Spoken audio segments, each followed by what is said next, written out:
BCS লিখিত প্রস্তুতি ষষ্ঠ ক্লাসে আপনাদের সবাইকে স্বাগতম। বোর্ডে যে অঙ্কটি দেখতে পাচ্ছেন, অঙ্কটি 45তম বিসিএস এ এসেছিল এবং এই অঙ্কটি কিন্তু খুবই গুরুত্বপূর্ণ এবং একটু জটিল আছে। জটিল কেন বলছি, যদি আপনারা বুঝতে না পারেন, ইমাজিন করতে না পারেন, তখন জটিল। যদি বুঝতে পারেন, কল্পনা শক্তি ভালো থাকে এবং খুব মনোযোগ দিয়ে পুরো ক্লাসটি করতে পারেন, অবশ্যই এই অঙ্কটিও কি সহজ। চলুন আমরা প্রশ্নটি প্রথমে পড়ি। কোনো স্থান থেকে একটি মিনারের দিকে 60 মিটার এগিয়ে আসলে কোনো স্থান, মনে করেন এইটা হচ্ছে কি কোনো স্থান সি, কোনো স্থান থেকে মিনারের দিকে, মনে করেন এখানে একটা কি আছে, মিনার আছে, মিনারের দিকে 60 মিটার এগিয়ে গেছে। 60, এটা হচ্ছে কি, এটা হচ্ছে 60 মিটার, এটি হচ্ছে কি 60 মিটার, এটা হচ্ছে ডি বিন্দু। এই বিন্দুটার নাম দিলাম কি ডি। 60 মিটার এগিয়ে এর শীর্ষবিন্দুর উন্নতি কোণ 45 থেকে 60 ডিগ্রি হয়। 45 ডিগ্রি থেকে 60 ডিগ্রি, তার মানে কি এইখানে শীর্ষবিন্দু কত ছিল, এখানে শীর্ষবিন্দু ছিল 45, তার মানে যখন 60 মিটার এগিয়ে গেছে তখন শীর্ষবিন্দু হয়েছে কত, তখন এখানে শীর্ষবিন্দু হয়েছে 60 ডিগ্রি। আরো একবার দেখি, কোন স্থান থেকে একটি মিনারের দিকে, কোন স্থানটা হচ্ছে কি সি বিন্দু, এই স্থান থেকে মিনারের দিকে, এই হচ্ছে মিনার, 60 মিটার এগিয়ে আসলে মিনারের শীর্ষবিন্দুর উন্নতি কোণ 45 থেকে 60 ডিগ্রি হয়। তার মানে কি সি বিন্দুতে ছিল 45 ডিগ্রি, আর যখন ডি বিন্দুতে এগিয়ে গেছে তখন হয়েছে 60 ডিগ্রি। মিনারটির উচ্চতা কত, এই মিনারটির উচ্চতা হচ্ছে এইচ, মিনারটির উচ্চতা এইচ, আর এটা এ দিলাম, এইটাকে কি ধরলাম বি, আর এইটুকু অংশ এক্স, এইটুকু অংশ এক্স। এখন দেখেন আমরা কত সহজে সমাধান করতে পারি। সমাধান খুব মনোযোগ দিয়ে ক্লাসটি করবেন, তা না হলে কিন্তু বুঝতে পারবেন না। এখন আমাদের কি বলছে, এই উচ্চতাটা বের করতে হবে, তাহলে আমরা সেটাই করি যে মনে করি মিনারের উচ্চতা এইচ, মনে করি মিনারের উচ্চতা এইচ মিটার।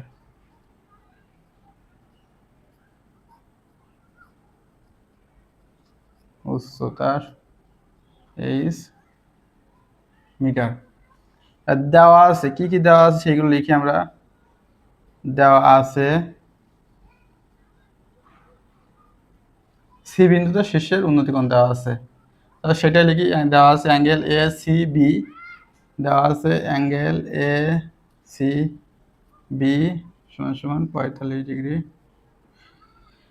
এইখানে আপনারা চাইলে অতিরিক্ত একটি কথা লিখতে পারেন যে সি বিন্দুতে শীর্ষের উন্নতি কোণ, সি বিন্দুতে শীর্ষের উন্নতি কোণ লিখে তারপরে কোণটা লিখতে পারেন যে অ্যাঙ্গেল এ সি বি সমান 45 ডিগ্রি। আমি আর অত বাংলা লেখার ঝামেলা গেলাম না। এরপরে লিখতে পারেন যে ডি বিন্দুতে শীর্ষের উন্নতি কোণ angle A D B equal 60 degree. এখন এই সিডি দেওয়া আছে কিন্তু, এবং সিডি সমান সমান 60 মিটার। তাহলে এখানে শুধু আমাকে ধরে নিতে হচ্ছে আরেকটা, সেটা হচ্ছে বি, বি আর ডি সমান সমান এক্স। তাহলে সেটা লিখি যে ধরি বি ডি সমান সমান এক্স, বি সি সমান সমান, এই বি আর সি, এই বি আর সি এর মধ্যে দুইটা ভাগ আছে, একটা হচ্ছে সিডি প্লাস বিডি। তাহলে সিডি তো 60 আমরা জানি, তাহলে সিডি 60 যোগ আর বিডি হচ্ছে এক্স, 60 যোগ এক্স, তাহলে বিসি হচ্ছে কি 60 যোগ এক্স, বিসি কি 60 যোগ এক্স। এখন এখন ত্রিভুজ এ সি বি এ, ত্রিভুজ এ সি বি এ, প্রথমে আমরা এইটা নিয়ে কাজ করবো। এখন ত্রিভুজ এ সি বি এ, এখানে আপনার তিনটা সূত্র আছে। ট্যান লম্ব বাই ভূমি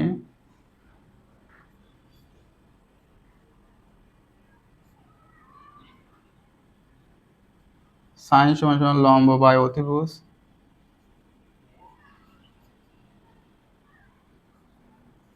কস সমান সমান ভূমি বাই অতিভুজ। এখন এখানে আপনার মান দেওয়া আছে কোনটার এবং কোনটার মান বের করতে হবে, এটা আপনাকে আগে বুঝতে হবে। এখানে আপনার লম্বর মান বের করতে হবে, আর দেওয়া আছে সবগুলো কি ভূমির মান দেওয়া আছে। তাহলে আপনাকে কাজ করতে হবে কি নিয়ে, লম্ব আর ভূমি নিয়ে। এবং লম্ব আর ভূমি আছে কোথায়, ট্যানে। লম্ব আর ভূমি কোথায় আছে, ট্যানে। তার মানে আপনাকে এখানে ট্যানের সূত্র অ্যাপ্লাই করতে হবে। তাহলে সেটি আমরা লিখি যে ট্যান থিটা সমান সমান লম্ব বাই ভূমি। তাহলে ট্যানের সূত্র কেন নিলাম বুঝতে পারছেন আশা করি। কারণ এখানে আমার লম্ব আর ভূমি, এখানে বের করতে হবে হচ্ছে লম্বের মান আর ভূমির মান কি দেওয়া আছে। এবার আমরা কোণগুলো বসাই। ট্যান ট্যান এখানে কোণ আছে কি, অ্যাঙ্গেল এ সি বি, আর লম্ব হচ্ছে এ বি, ভূমি হচ্ছে সি বি, এই সিবি বা বিসি যেটাই লিখি। তাহলে এ বি এবং বিসি, লম্ব হচ্ছে এ বি, লিখলাম এ বি বাই বিসি। বা এবার কোণের মান কত ছিল, এসিবি ছিল 45 ডিগ্রি, তাহলে লিখি ট্যান 45 ডিগ্রি, এ বি হচ্ছে এইচ, এ বির মান কত, এ বি হচ্ছে এইচ, এ বি হচ্ছে এইচ বাই বিসি হচ্ছে 60 প্লাস এক্স, 60 প্লাস এক্স।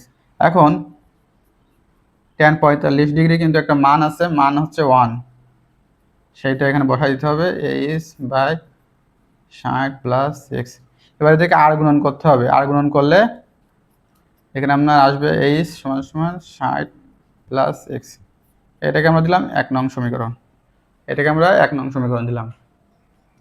আবার এবার এ সি বি নিয়ে কাজ করছি, এবার করবো এ ডিবি। আবার ত্রিভুজ এ ডিবি এ, এখানেও একই সূত্র অ্যাপ্লাই হবে, কারণ এখানে লম্ব আছে আর ভূমির মান দেওয়া আছে। তার মানে ট্যান, সরাসরি কোনটা লিখি, tan A DB, A DB সমান সমান এ বি বাই বিডি। এখানে ট্যানের মান আছে আপনার 60 ডিগ্রি, কারণ ডি কোণটা কত ডিগ্রি, ডি কোণ হচ্ছে 60 ডিগ্রি, সমান সমান এ বি হচ্ছে এইচ আর বিডি হচ্ছে এক্স। এখন ট্যান 60 ডিগ্রির যে মানটা আছে সেটা হচ্ছে √3, তাহলে ট্যান 60 ডিগ্রি পরিবর্তে আমরা কি লিখলাম, √3 এইচ বাই এক্স। এখানেও আর গুণন করলে এইচ ইকুয়াল √3 ইন্টু এক্স হবে, এটাকে আমরা দিলাম 2 নং সমীকরণ। এখন যেটা করব, 1 এবং 2 কম্পেয়ার করে এই এইচ এর মানটা এইখানে বসাই দিব, ঠিক আছে। সেটা আমরা লিখি 1 ও 2 হতে পাই, 1 ও 2 হতে পাই √3x ইকুয়াল 60 প্লাস এক্স। বা এবার √3x, এক্সটাকে বাম পাশে আনলে মাইনাস এক্স ইকুয়াল 60। এবার এখানে এক্স কমন নিব, এক্স কমন নিলে √3 মাইনাস 1 ইকুয়াল 60। এবার দেখেন √3 মাইনাস 1 এটাকে আমরা ডান পাশে পাঠিয়ে দেবো, ডান পাশে পাঠিয়ে দিলে 60 থেকে এটা ভাগ হয়ে যাবে, এক্স ইকুয়াল বা x equal 60 by √3 minus x. এটা করার সময় আপনারা ক্যালকুলেটর ব্যবহার করবেন, ক্যালকুলেটর ব্যবহার করলে এরকম আসবে 81962। এবার যে কাজটা, এবার কাজটা হচ্ছে এই 1 নং সমীকরণে এক্স এর জায়গায় এই মানটা জাস্ট বসাই দিবেন। তাহলে এক্স 1 নং এ এক্স এর মান বসায়, 1 নং এ এক্স এর মান বসিয়ে, তাহলে 1 নং কি আছে, এইচ ইকুয়াল 60 প্লাস 81962, এটাকে যোগ করলে হবে 1962 মিটার প্রায়। এটা হচ্ছে কি আনসার। আশা করি সম্পূর্ণ ক্লাসটি করার পরে আপনারা অবশ্যই এটি বুঝতে পেরেছেন, এবং যদি কোথাও না বুঝে থাকেন অবশ্যই ক্লাসটি পুনরায় আবার দেখেন এবং বোঝার চেষ্টা করেন। তারপরেও না বুঝতে পারলে অবশ্যই কমেন্টে অথবা মেসেজে যেভাবে পারেন আমার সাথে যোগাযোগ করবেন। ইনশাল্লাহ আমি আরও সহজ করে বুঝিয়ে দেওয়ার চেষ্টা করব। আজকের ক্লাসটি এ পর্যন্ত। ভালো লাগলে অবশ্যই আমাদের পেজটিতে ফলো দিয়ে রাখুন। ইউটিউব থেকে দেখলে অবশ্যই সাবস্ক্রাইব করে রাখুন। সবাই ভালো থাকবেন। আল্লাহ হাফেজ।